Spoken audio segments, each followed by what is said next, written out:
Bonjour à tous, une bonne nouvelle. Ça patine très sévèrement du côté de l'OMS sur le traité mondial sur les pandémies, vous savez, on en parle depuis longtemps, qui est en préparation. On vient de s'ouvrir une session de négociation de l'OMS le 25 mars et on a des remontées, vous allez voir, très sourcées. L'opposition dans le monde entier a bondi en flèche.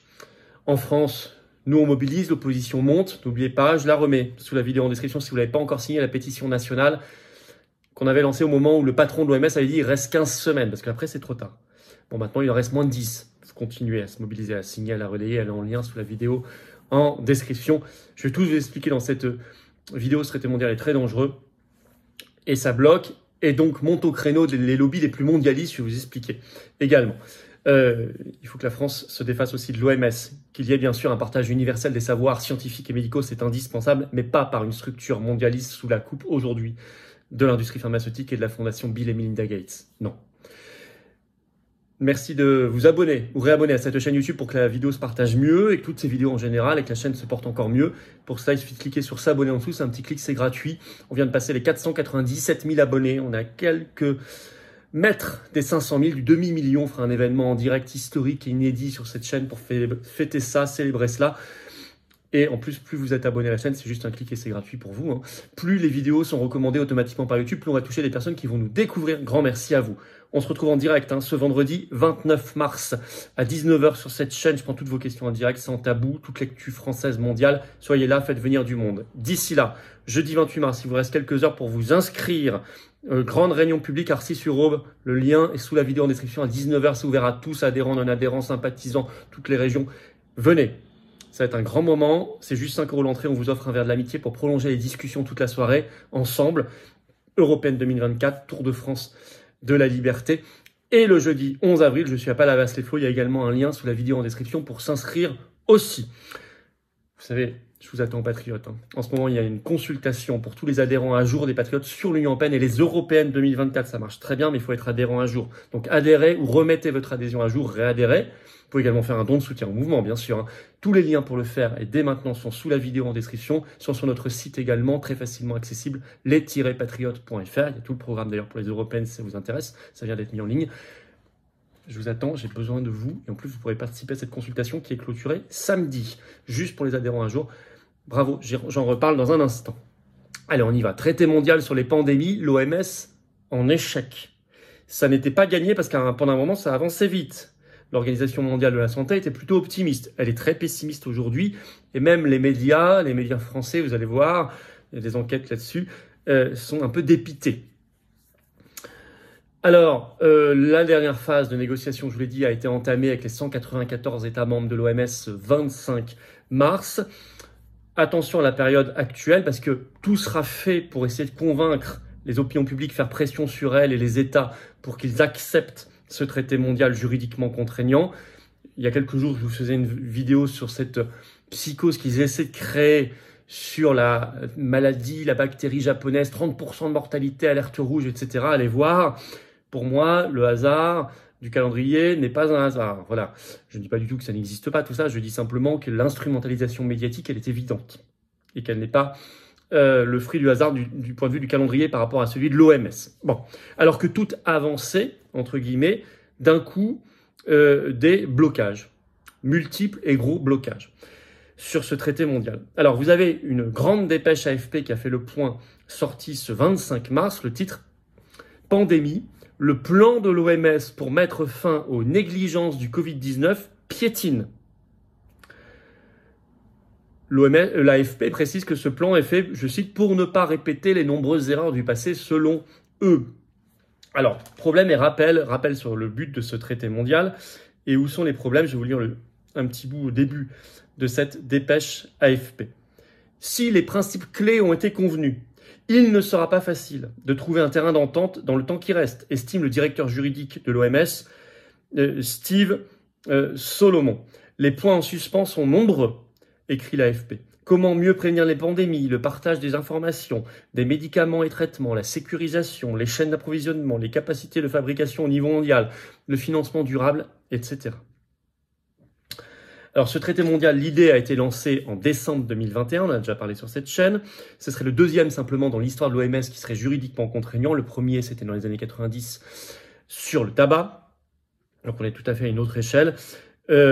Dans le cadre de ce système, de ce traité mondial, il y aurait le pass sanitaire mondial que l'OMS créerait en partenariat avec l'Union européenne. Ça a été signé entre Tedros Ghebreyesus, secrétaire général de l'OMS, et Ursula von der Leyen. Raison de plus de faire le Frexit. Bon, au passage.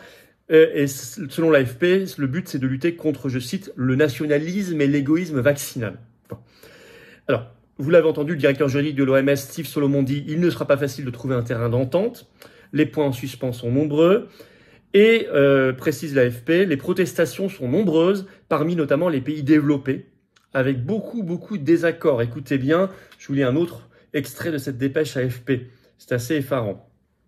La négociatrice en chef américaine, Pamela Hamamoto, souligne que le consensus sur des dérogations à la propriété intellectuelle est illusoire.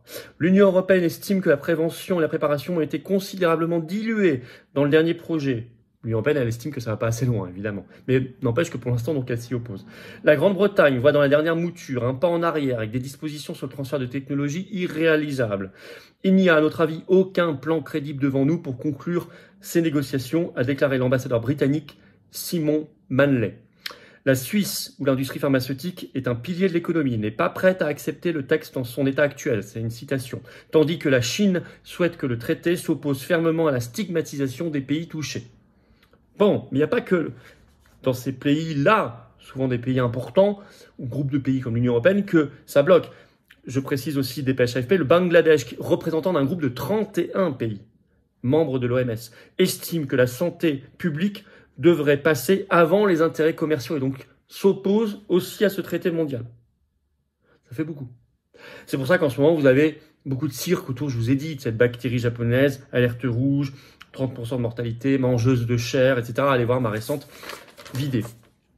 Alors, il y a des soutiens donc mondialistes, ultra-mondialistes, qui se déchaînent donc, un peu pris de panique, pour ce traité mondial. Alors, vous avez notamment un tweet de soutien et qui a été retweeté par l'OMS, le compte officiel de l'OMS, le 25 mars. Et c'est le tweet du compte du Global Citizen, qui a lancé une pétition, carrément, appelant les dirigeants mondiaux et les 194 États membres de l'OMS à soutenir cet accord ambitieux, je cite, sur la pandémie pour un monde plus sûr et plus sain pour tous. Fin de citation. Donc, Global Citizen, je vais y revenir, on a déjà parlé, annonce le lancement d'une pétition mondiale, là en urgence, le 25 mars, pour soutenir ce traité mondial de l'OMS, parce qu'il faut, je vous l'ai dit, un accord ambitieux sur la pandémie, un monde plus sûr et plus sain pour tous. Bon. Pétition retweetée par le compte officiel de l'OMS en anglais, le 25 mars. Qu'est-ce que c'est que le Global Citizen? C'est une ONG fondée en 2008 par le Bill Gates australien qui s'appelle Hugh Evans. C'est ultra mondialiste. Allez voir leur site, allez voir ce qu'ils font, allez voir leurs partenaires, allez voir leurs financeurs. C'est comme ça que vous le savez. Et notamment, je vous dis pas tout, mais parce que ça serait très, très long, mais c'est lié à Al Gore. C'est financé par la fondation notamment Bill et Melinda Gates, notamment, mais aussi par des grandes banques, enfin vous allez voir des grandes entreprises multinationales. Ils ont reçu en 2022 également du financement de la fondation Ford. Tout ça, c'est sur leur site.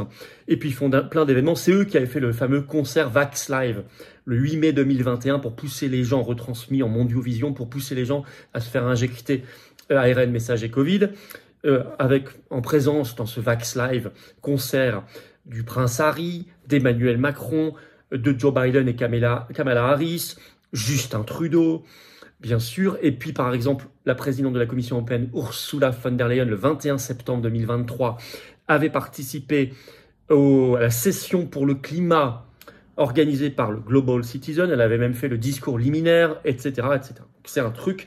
Et c'est ça maintenant qui a pris le relais pour essayer de pousser ce traité mondial juridiquement contraignant sur les pandémies de l'OMS, Global Citizen. Alors, bravo la résistance, parce que ça ne vient pas de rien, ces oppositions qui n'existaient pas il y a un an, c'est clair. Pas du tout à ce niveau-là. Parce que dans différents pays, un front de résistance s'est créé. Et évidemment qu'il faut toujours agir.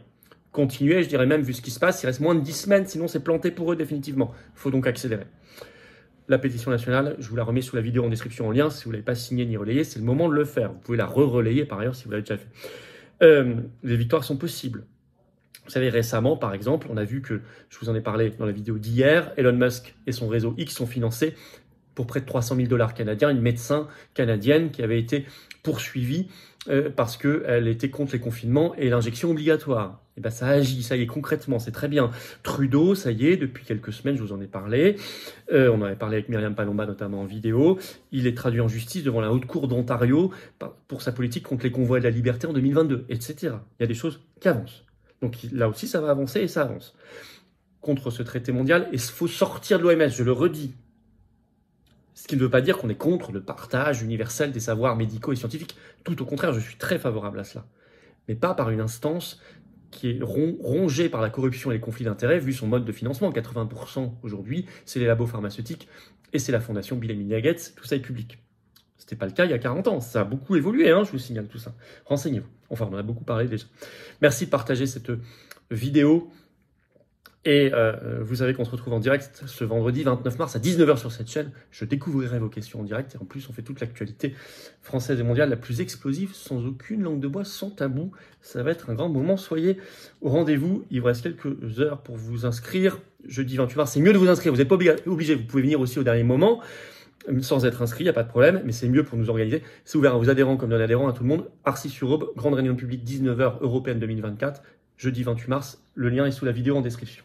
Je vous attends, patriotes, j'ai besoin de vous. Il faut adhérer, réadhérer si vous voulez. Actuellement, elle se conclut samedi. Participez à notre grande consultation de tous les adhérents à jour des patriotes sur l'UE et les élections européennes 2024. Démocratie directe, avec même des réponses libres, etc. Vous allez voir. Mais il faut être adhérent, se remettre à jour ou devenir un nouvel adhérent. Pour le faire, c'est les premiers liens sous la vidéo en description. Adhérer, réadhérer. Ce lien est également en commentaire épinglé. Une petite fiche maintenant sur l'écran et dans quelques secondes, un lien sur l'écran. Choisissez. Vous pouvez faire un don de soutien aussi au mouvement pour nous aider à financer justement les européennes. Ça coûte très cher. Ça coûte plus d'1 million d'euros. Plus on finance, nous, des manifs, des tracts, des affiches au jour le jour, au-delà des élections, ça coûte très cher. Et on n'a pas les copains, les banques, les millions, les milliards, les médias du système. Faire un don au mouvement, c'est le deuxième lien sous la vidéo en description. Bien sûr, et tous ces liens, vous les retrouverez sur notre site les-patriotes.fr facilement. Tout ça, c'est défiscalisé aux 2/3 de vos impôts. Profitez-en, adhésion, don. Ça fait baisser concrètement, massivement vos impôts. Vous mettez, je sais pas, 300 €, ça enlève 200 € d'impôts.